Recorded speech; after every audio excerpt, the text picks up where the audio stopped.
let Zoom do its thing with Facebook. Yep. Meeting is now streaming live on Facebook. Oh, check it out, man. There we are. Now, is it in our cafe? I'm assuming it might be. Oh, yeah. So we're live in the Wisdom Cafe. Check this out. Hey, Zoom. Zoom is jamming. And let's see if we can see comments too. I'm going to look on my other machine here and see if we can see this sort of comments thread, because that'd be an interesting thing to do. So, hello, folks. We're getting ourselves set up and here. Yeah, we can see the comments as well. So good. Oh, I got to turn that out. We don't want to do that. Okay, yeah. So that's good. So you can see the comments thread. I am just going to go to my second computer to bring it up over here so that I don't have to have that in my way.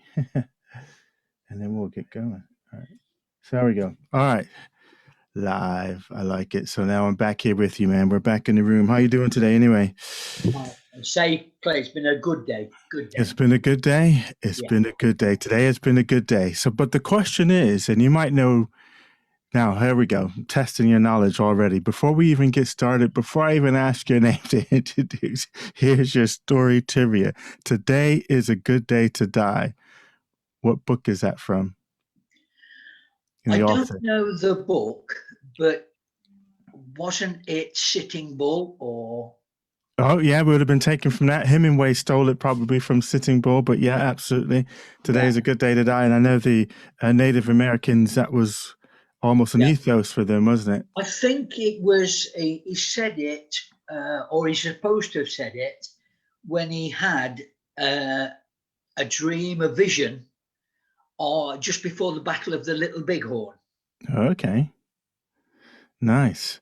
There we go. So I like it. Trivia. We're in. All right. Welcome, folks, to the Wisdom Experience Radio. Here we are in the cafe. We're streaming from Zoom into Facebook Live into the Wisdom Cafe. First time doing that. As I said, I didn't know that you could, well, I knew that you could do Zoom to Facebook, but I haven't done it before. So this is a first time for everything. So I have to learn. My guest this evening is Ernie Boxall. I called him Eddie earlier today in our thing, so apologies for that. So yes, we have Ernie here, our master storyteller. I've been introducing you I've been bigging you up as the master storyteller all week, or since we decided we'd do this thing. So why don't you tell us a little bit about yourself, who you are, what it is that you do, and then we kind of launch into your sort of passion for stories and kind of dissect stories a little bit. Yeah. Yes, thanks, Clay. Thanks very much. Yeah, I am Ernie Boxall, and I have positioned myself now as the business storyteller because I help coaches, consultants, business owners, MLM investors, or even students to do what I call shine instead of shiver when they face the live audience or now that camera. And it's so they can make the maximum impact with what they're going to say with more people. And I was at an event once where I was asked, what are the 3 words people say most often when you talk about live events? And it was sleepless nights, anxiety, and dread. And so my mission is to help people not just tell the story, but tell it well. Right. And I use a quote from Rob Brown. If you can speak, you can motivate yourself. If you can speak well, you can inspire others to be motivated. But if you can speak very well, you can change lives. And I think we know that from Martin Luther, Dr. King, right down to people in networking who actually change people's lives by inviting them in to the group. Yeah, no, that's a powerful thing in terms of the stories, and as you say, can influence and sort of change people's lives. And it's interesting that you know that you're doing it from helping business folks in that kind of capacity. Because they say like either the number one or number two or somewhere in the top five things that we fear the most is Yes, public speaking, right up there with death. I think even more than death. I think more some than death. people fear sort of public speaking. But Yes. now, and so are you equating or do you help people to make the connection between telling stories versus public speaking? Because they're, I think now, Clay, I think the two have become almost synonymous. mm, Certainly in business, I say to people that if you go to meet one group of people and you hand out your business card or flyers or you put a banner up, they contain a set number of words. That's right, isn't it? mm, They contain the same number of words. The week after, you go to another meeting with a completely different set of people and you hand out the same business card with the same words, the same flyer, the same banner. This is your audible business card. You can change the words that you say depending on the people that you're talking to. And so I have found that certainly in the networking group I'm in, that the people I've remembered have told me a story that I remember. Can mm. I illustrate that? Yeah, go for it.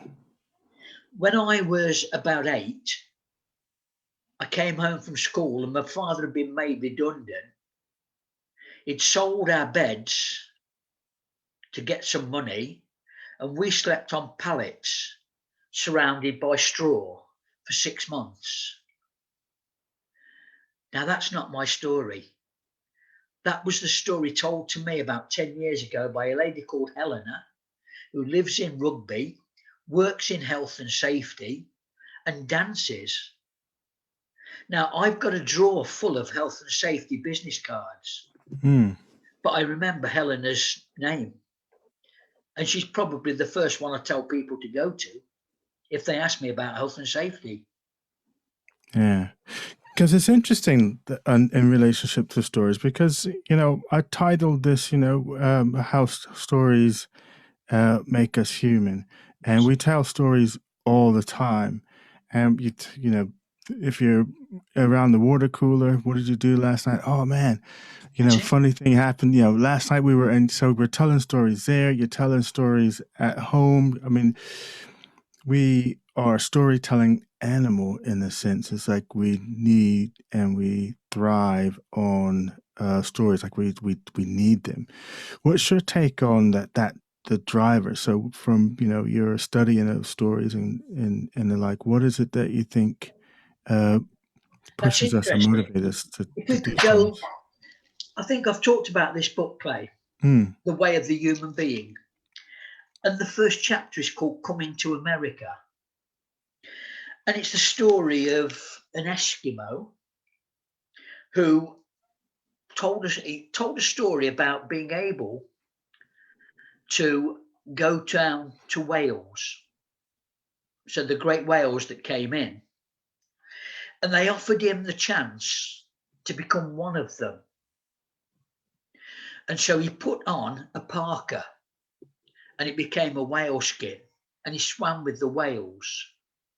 And they told him that if he wanted to go back to his town, his village, he would have to give himself up to whalers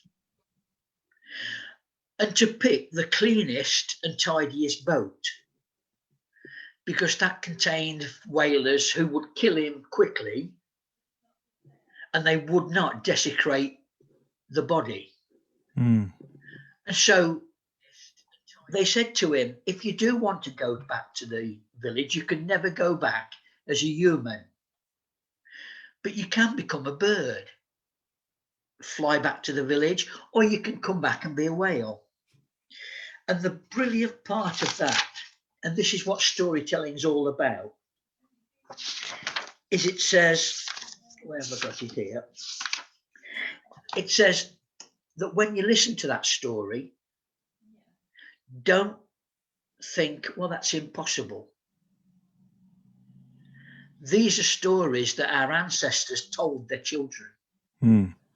And even when we tell her, do our children sometimes believe that Peter Pan is real? Can Peter Pan be real? He's real in our minds, or it's definitely in kids' Absolutely. mind, isn't it? They're definitely alive in the kids' mind. It's only when we Trouble is, send them off to school and tell yeah, them that those things don't exist. if I Yeah. told that story, Clay, there are people who say, nah, well, that don't happen. Couldn't happen. It's fairy tales. But if you tell it well, then you start to get lessons from the story. Yeah. That's the point, I think. Yeah, stories is a way that we learn, isn't it? In terms of as a kid, you learn about ourselves. We pass on how to be Yeah, in our stories, don't we? So if you think about um, before the written word, and that piece of technology came along, the way to pass on how to be a functioning member of the community was through the right. oral storytelling. You learned how to be go from boy to man or from girl to woman Yeah. through the stories that were told within the community, within the tribe. So it becomes a way to pass on who we are to the next generation. Well, we go even further back, don't we? We go back to the cave drawings, the story of the day, Hmm. the story of how we survive. We draw a picture of a mammoth or a deer or whatever there was round there. And we draw pictures of groups of men trying to kill the deer or the mammoth. And that's a story that's been left from how many? Yeah, no, absolutely. So, what makes a good story? Do you think? What would you say? So, what do you tell people in relationship to if I'm wanting to craft a story? And because Yeah, I can, some people are really good at telling stories. Other people, they're telling a story, but it's not engaging, doesn't draw you in, um, easily forgettable. So, what are the that's elements that make a Clay. good You've said story? it. You've already said it. I tell people, I tell speakers, and I tell people who are listening to speakers to ask themselves three questions. What did I like about the speaker or the story? If I was doing it, what would I change about the speaker or the story? But the most important one is, what do I remember? That's important. A Hmm. great story will be remembered. And what are the components to that? What's a component to make a great story? They, I guess they all talk about, first of all, conflict, Hmm. and then the challenge, and then the outcome. But I've not really gone that deeply into it that way. I've just been able to read, and that's the important thing, I think. To be a good storyteller, you have to have read good stories. Hmm. And I don't think you'll get that. I'm not even sure you'll get it off Audible or Kindle. I sometimes think you have to have the book in your hand. Hey man, don't be messing with my Kindle. Don't be messing with my Kindle, man. Come on. But But I know I get it. So there's always this element of. I mean, we can go all the way back to the Greeks and yeah, Aristotle and the like, and think about the components of the story: beginning, middle, and end. There's this idea of uh, conflict, so it becomes drama then with the conflict, isn't it? As opposed yeah, to just giving yeah, information. So there's some kind of drama that's taking place, and I've heard it as somebody wants something and yes, there's some obstacle in the way to get it, whatever that might be. I want to yes, get a new promotion if you're looking at the business yeah, terms, or what are the things that are in your way, or um, I'm thirsty, I want to drink of water, um, but then what's all the obstacles in your way to yeah, getting that drink of water? So what's propelling the protagonist through the story is a goal or something that they yeah, desire, something that they need. And then what makes it a good story then becomes the conflict, and then how the protagonist overcomes those conflicts. So it's like conflict after conflict and how Yeah, they overcome it. Almost to that then peak, isn't it? A peak to the rise into the middle, and yeah, then there's the sort of resolution of that story. that's Mm. it. And having a satisfactory resolution to the story. Because think about how many movies or books and that you read, and it goes through that arc, Yeah, and but the resolution falls to it, and we know it when we you know when you've had a bad story because you're like, oh, because the resolution just yeah, falls short, doesn't it? And that end, and so how, I mean, I guess it's crafting, exactly. taking crafting that story, even the stories you tell around the water cooler. You know, the guys that are really good at telling the stories around the water cooler are Yeah, the ones who build that sort of beginning, middle, and end, that that's it. suspense, isn't it? There's almost that lead up to it, to the expense. I think one of the things I struggle with sometimes when telling the story is that I just want to just get it all out there. Like some people, or they, there's that whole build up. And I'm like, I just want to know. Yeah, yeah, But it is that tension, that wanting to know what's the sort of next thing, what happened next, what's that's it. happened That's it. The next. cliffhanger. But it's important that one of the things I hear most often people say is, I've got nothing to say, nothing happened. And I always try and get them to put one word behind that. Nothing happened me today except.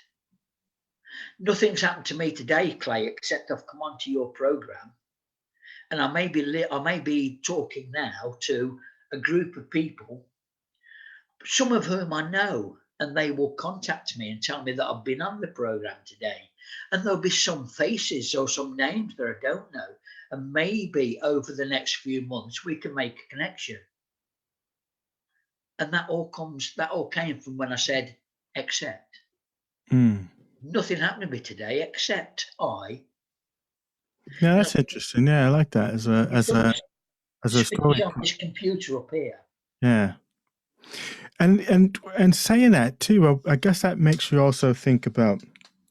So I think the other aspect of the sort of storytelling that you remember is people who can um, bring all five senses or six senses or however many senses we got, but definitely the major five senses into it. So if they can create a sense of what was seen, what was heard, Yeah, the feelings, any of the smells and the sounds, and the more the senses that they draw into or tap into, or um, also sort of brings that sort of story alive. Now, I was seeing something, I was reading, and he was saying how actually some of the best stories, your reader or listener is co-creating with you. So a clever storyteller is setting the sketch, but yes, then it's the person's mind that fills in the gaps. And politicians do this really well.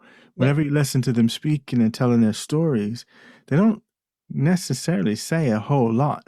no, Everybody will hear what they wanted to hear in that bit because they have to fill in these gaps yeah, that that strategically have been created that help you be a part of it. As in, every time you hear a story, you almost put yourself in the story as the sort of protagonist as you're going through and seeing through that protagonist's eyes, feeling what they felt and the like. yeah. And the important thing there, I think, Clay, is when people talk about the structure of the story,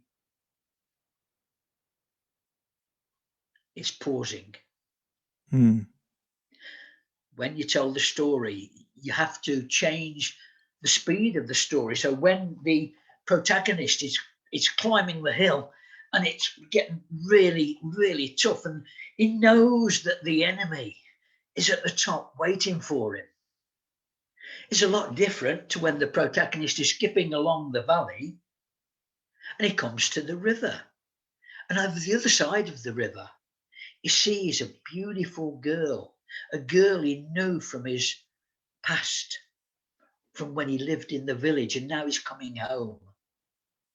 It's all about changing the tone, the speed, but then putting in the pauses. Creating that sort of drama, isn't Absolutely. it? Yeah, creating the drama.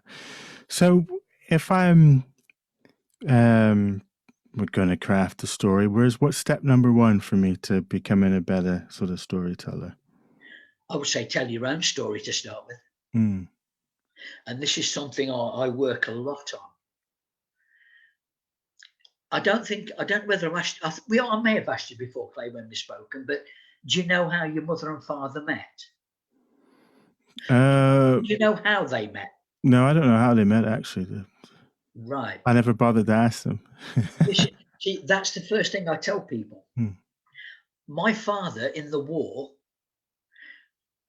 was in the Royal Warwickshires, but he was also an athlete. He ran for the battalion. He played football for the battalion. He played rugby for the battalion, but most importantly, he boxed for the battalion. He ate with the officers to keep his strength up because he was the mascot. He never drank. 2 years after the war, he went into the Granby Arms in Attleborough with a friend in Nuneaton, and he had 3 pints. He started to feel a little bit heady, so he walked outside for some fresh air and tripped and knocked a woman over. That woman was my mother. She picked him up, she took him around the corner, and he stayed the night, and that's how I was born. But not that night. I was born 2 years later after they married. Right. So I know my story starts before I was born. Yeah.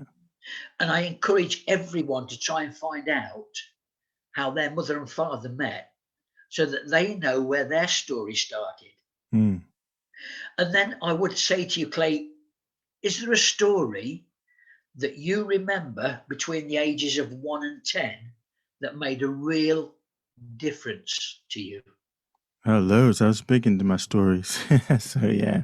So if you told the people one story in the lesson, and then I'd ask you a story from 11 to 20, 21 to 30, 31 to 40, 41 to 50. And at the end of that, we've built your story. All we've got to do then is make sure you tell it well. Yeah, well, that's the trick. That's the big trick, is telling the story well. Yeah. Do you know when I did Toastmasters, or when I was getting out of the army? Yeah. My business mentor recommended. Well, he didn't recommend. He demanded that I go. I didn't have a choice. I agree with him. Yeah, he was like, ooh. So he sent me off to, yeah, because I mean, we you haven't been an officer in the army and all of that, so I'm used to being in front of people. So it wasn't anything to do with being up in front of people and talking and giving presentations, but it was more about the refinement of being a good orator. And one of the best things that I remember that I learned at Toastmasters was that you could speak on any subject if you learn to tell a story. And one of the things we used to have to do was the extemporaneous speeches, where you didn't know the topic. So they would tell you the topic, and you had from the time you stood up to your seat to walk to the podium to compose a 1-minute sort of presentation. Have you got a topic? Have you got a topic, Clay? Have I got a topic? Just ask me something. Coffee mugs. Coffee mugs. Coffee mugs are different now. When I was growing up, a coffee mug was either a small teacup or, in fact, we rarely drank coffee because, of course, when I was growing up, it was all tea. I grew up in a household where Thai food was the flavour of the day. And as I went through my life, I started to drink a little more coffee. And we start to see now that coffee mugs depend on whether you go into Costa or you go into any of the other coffee shops that are spouting up around the nation now. And so the coffee cup, the coffee mug, has become synonymous with the business. So there's about a minute Yeah, that's good. topic. Throw me out one. Let's see. I'll take It's the challenge too. Give me one. okay. Books. The best book you've read. Now, here's the thing about books. So, do you know what? All of my life, the book has been a constant companion for me.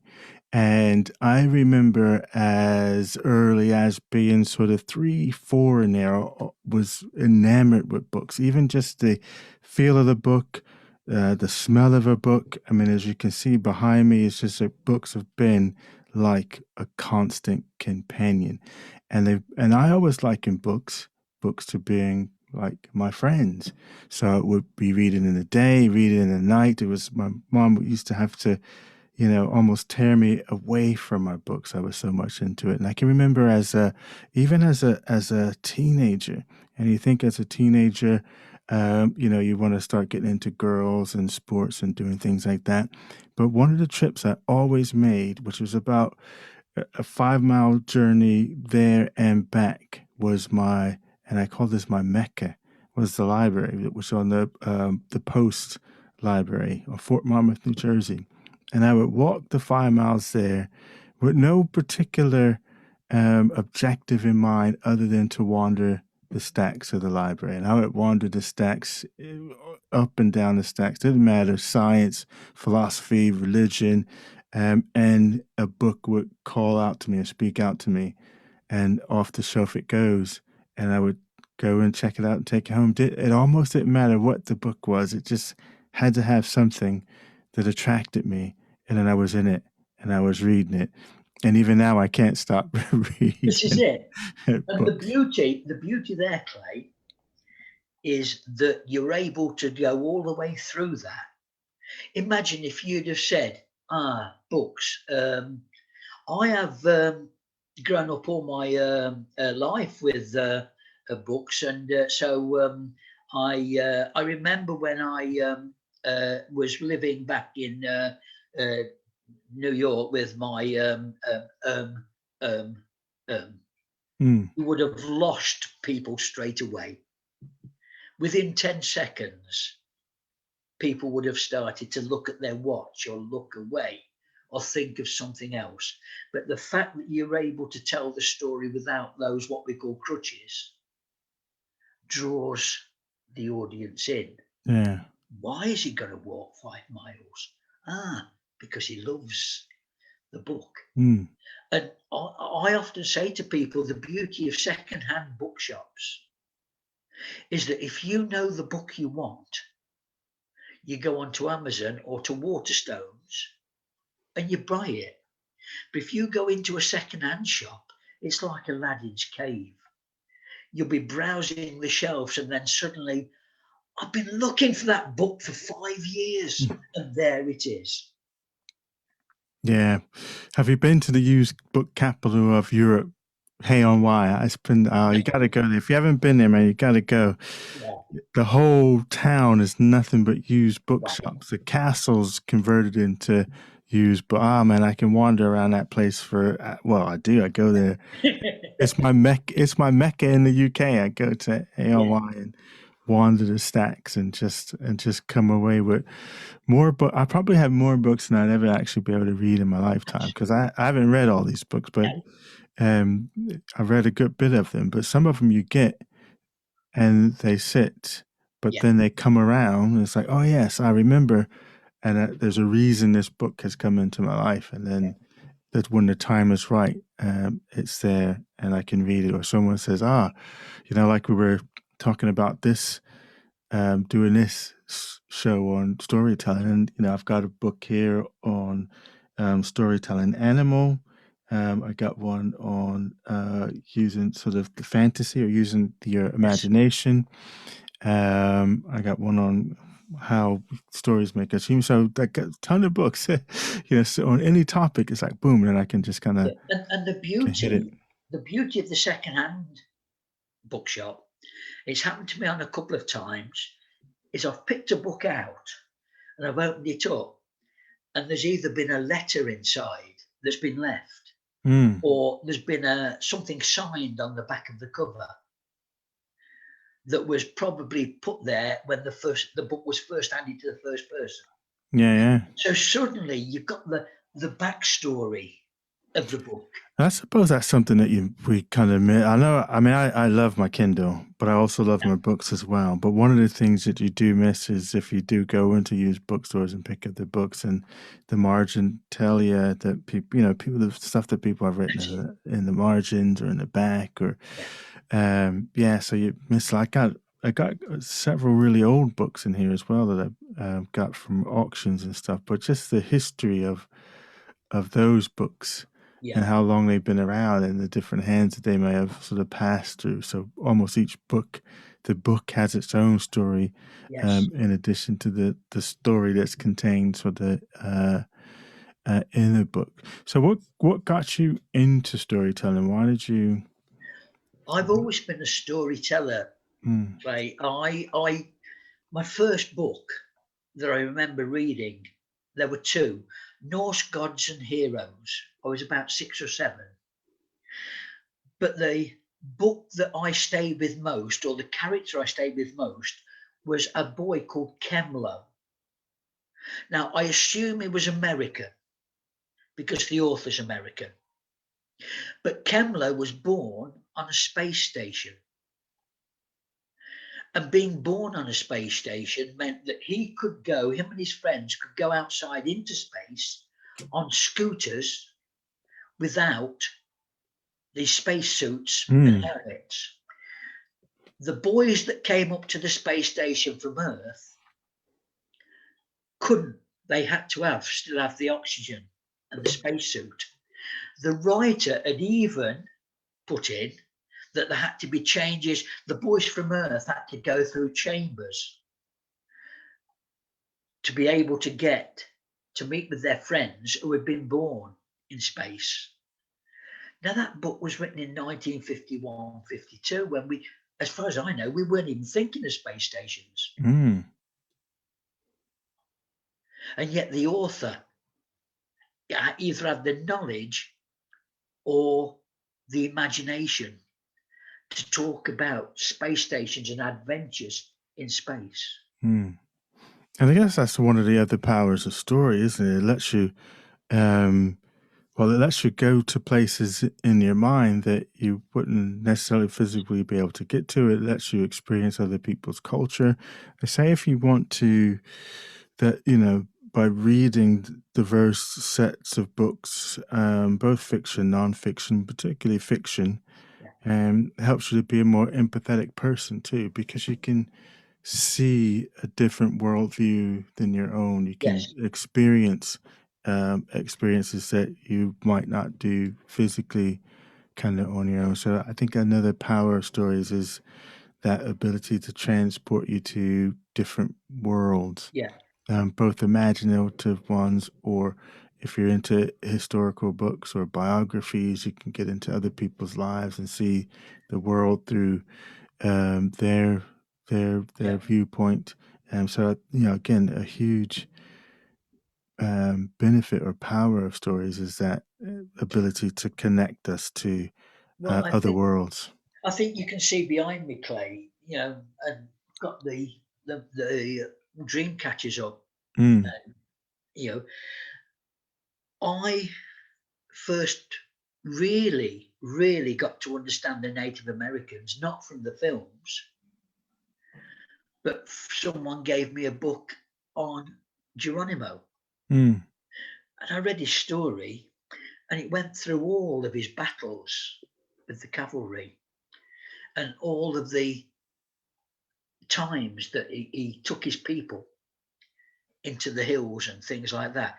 But it also told you, oh no, was it Sitting Bull? One of the two. They sailed with Buffalo Bill across the Atlantic and performed to the capitals of Europe. So I think it might have been Sitting Bull who performed in Buffalo Bill's circus in front of queens all around Britain and Europe. Now, I didn't know that. Mm. And I started to really get interested in the Native American culture, that someone had been born on the land, and through the land meant so much. Just got onto a ship and sailed. And this was a ship where they were taking all the horses, and you know, every animal was going to get onto a ship and sail the Atlantic. Yeah. Blew my mind. Yeah. Yeah. I'm just trying to think the most, because you just relayed a book that was instrumental to you. I think a book that had a huge impact on me, that sent my life in a completely whole nother direction, was a book called My Side of the Mountain. And so I mean, I was born in Newark, so city boy, born in the city, Center City, lived in the city all of my sort of formative years. We had parks and stuff to go to, but Yeah, mostly concrete jungle. And then my dad got stationed in South Jersey, and I ended up moving into the suburbs. And man, it blew my mind just moving to the suburbs and all the space and the trees yeah, and everything like that. But when I read this book, My Side of the Mountain, and it was about a boy that runs away from home to go live in the Catskill Mountains in New I York. know. Yeah, Yeah, and he builds one of the big giant trees. He builds his little home near. He captures a hawk to help him with his hunting, yeah, and that just, I think my love of the outdoors and nature stemmed from reading that book. 'Cause then you couldn't keep me out of the woods. I was that's it. always in the woods, fantasizing about about hunting and just wanting to live in the woods, Yeah, and all my sort of boyhood fantasies are running away up to the Catskills. But I think so. It changed the direction of my life in a sense to awaken my curiosity in nature and wanting to spend a lot of time out in nature and getting to know nature um, and living in that kind of space. And the second pivotal books, or as because I was big into science fiction and yes, heroic fantasy, was the sort of Conan yeah. uh, books, but it was all the stories of the sort of good and the evil and the hero and wizards and all of that sort of stuff. Just something about those kind of stories just kind of fired me up. But Um, if you can bring it back to our lives, Clay, I mean, my story of America is that in 1964, I was asked if I wanted pen friends.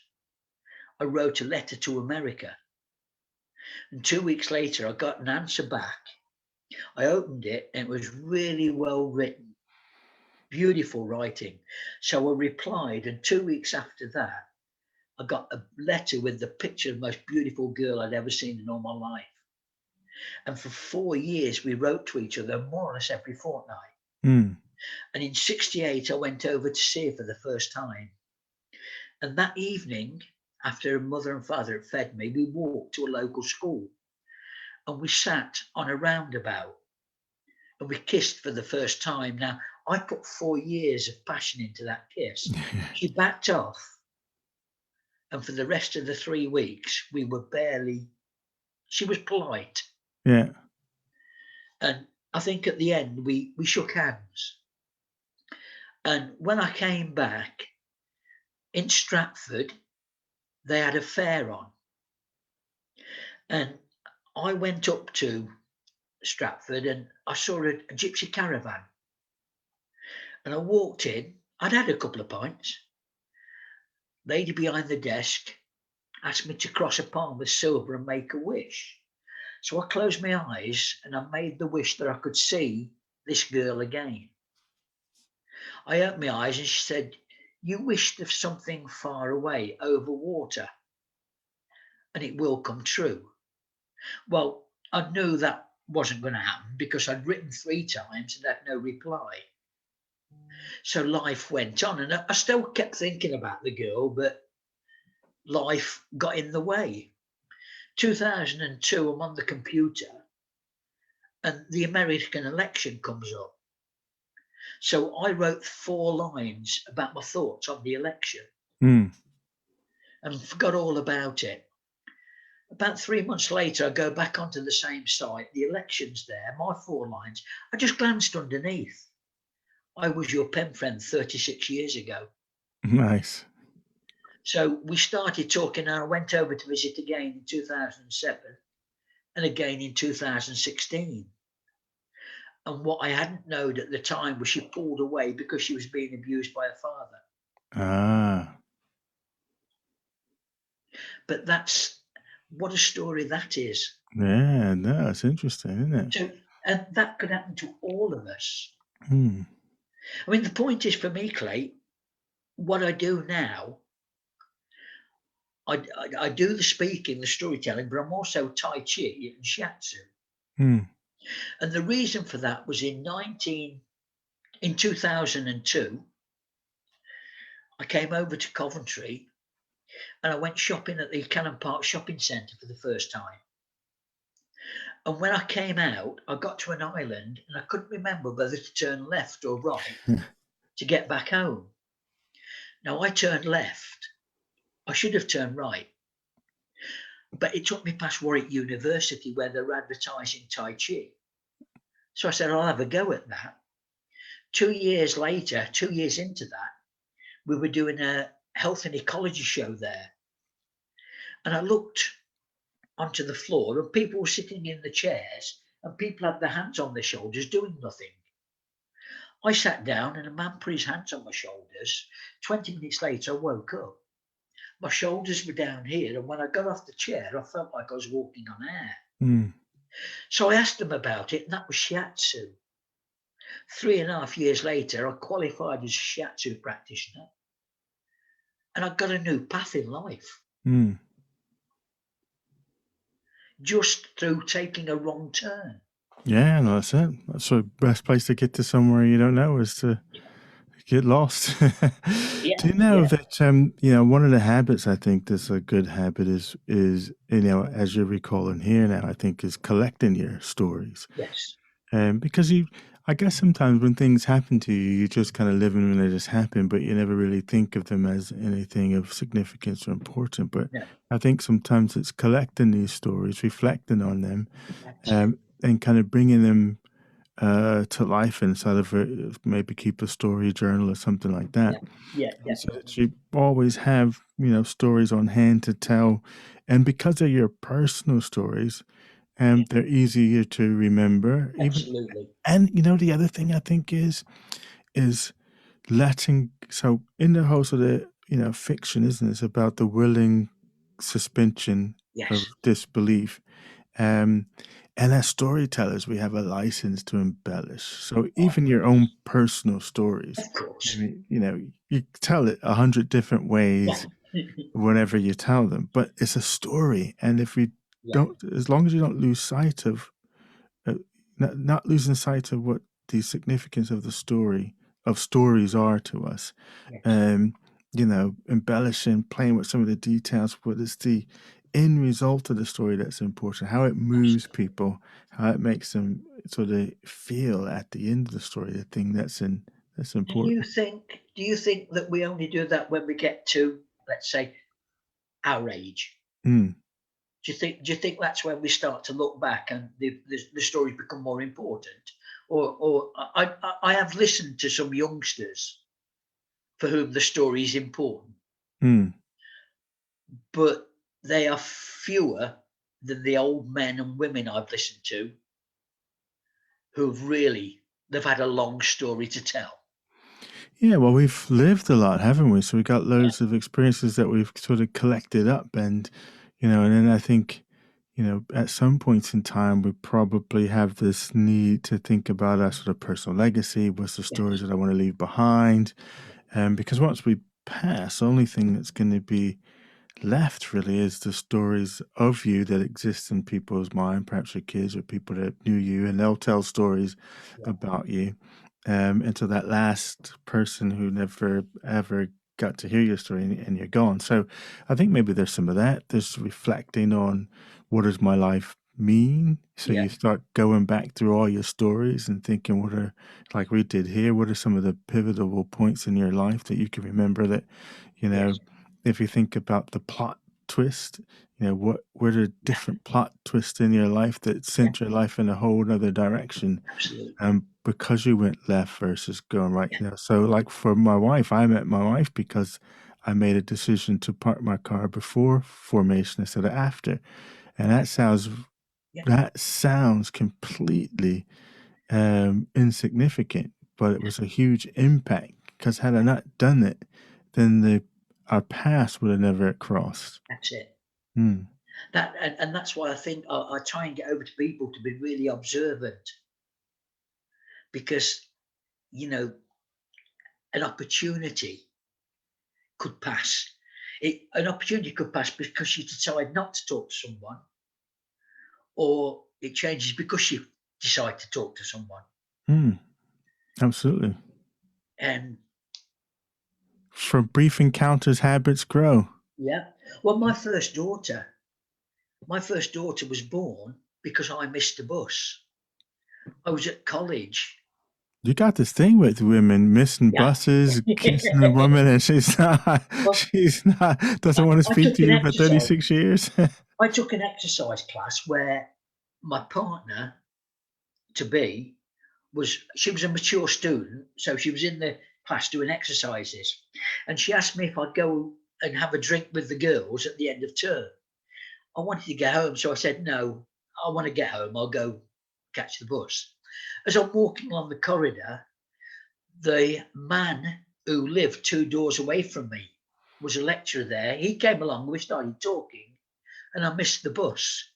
So I decided to go down and drink with the girls. And that's how I met my first partner Ah. and our daughter. Now, listen, was that fate? Yeah. Do You you tell believe in me. fate? Do you believe in Yeah, fate? Was it like you were destined to do that? So, definitely. because that's Definitely. interesting. Because think this, what your story would be. You would have a different story If I'd have caught the bus. if you had caught the bus. Yeah. And what's on that line? You know, what does that alternate you look like that if I had caught I'm trying to remember, there was a movie like that. What was the name of the movie where where they do exactly that? It's like they see what happens Yeah. on these different timelines Just where revolving how they doors or do these something. things. About It might be revolving that, doors. yeah, Yeah. something like that, yeah. Which again fascinating. Just when you Yes. if you sit and you think, all right, when I made this decision, so instead of going left, I went right. What would Yeah. have happened if I had gone left, or what would have happened if I never spoke to that Yeah. person just sort of randomly? Well, I Uh, guess in terms of being a writer, that's another story, isn't it? That's a fiction story yeah, yeah. for you to make up. Of course, there is the concept of the box universe theory, Yeah. where all time is happening, past, present, and future are happening at the same time. So therefore, you are living these countless pieces throughout eternity. So, but that's a whole nother It is. subject. Yeah. All right, buddy. So, top tips on story or storytelling. Storytelling. First tip, read. Hmm. Read, read, read.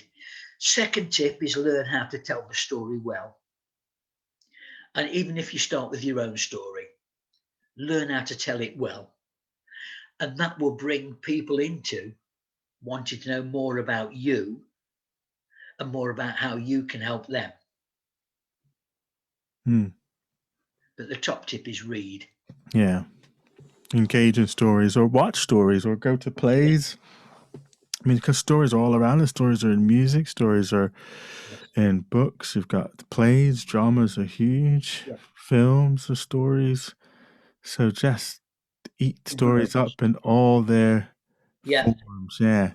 And I suspect going to see live storytellers because there's something amazing about oral storytellers. You know, these Yes. guys that who walk the earth telling stories is awesome when you listen to these guys as well. So, awesome. All right, buddy. Well, I appreciate you taking the time to sort of Absolutely. It's been a real pleasure. come on and have this conversation with me about stories. And I know you get ready to go tell some more stories in another webinar that you're Yeah. about to Yeah. deliver. So that's pretty good. And are you still in touch with this lady that you hadn't seen Yes. for 36 years now? Yes. Cool. Awesome. We get in touch. And I'm hoping maybe to make But one more trip over there. you're going to try and kiss her again? Her husband might object. Gonna say No, it a didn't turn quick out hug. so well last time. A quick hug. Yeah, No, awesome. but Clay, if people want to know more about it, then just ask them to get in touch with me. Yeah, well, what's your details? What's your website and stuff like My that? website is www.erniesaid.info. My email is ernie@erniesaid.info. And I'm on LinkedIn as Ernie Boxall. Excellent. Okay, cool. So you want to Cool. know about some stories? Get in touch with Ernie. Good man. All right, buddy. Thanks a lot. Thank you, Clay. And good luck on your next little presentation that you have. Yeah. All right. Have a good evening, man. You too. Bye. Take care. Bye then. Bye.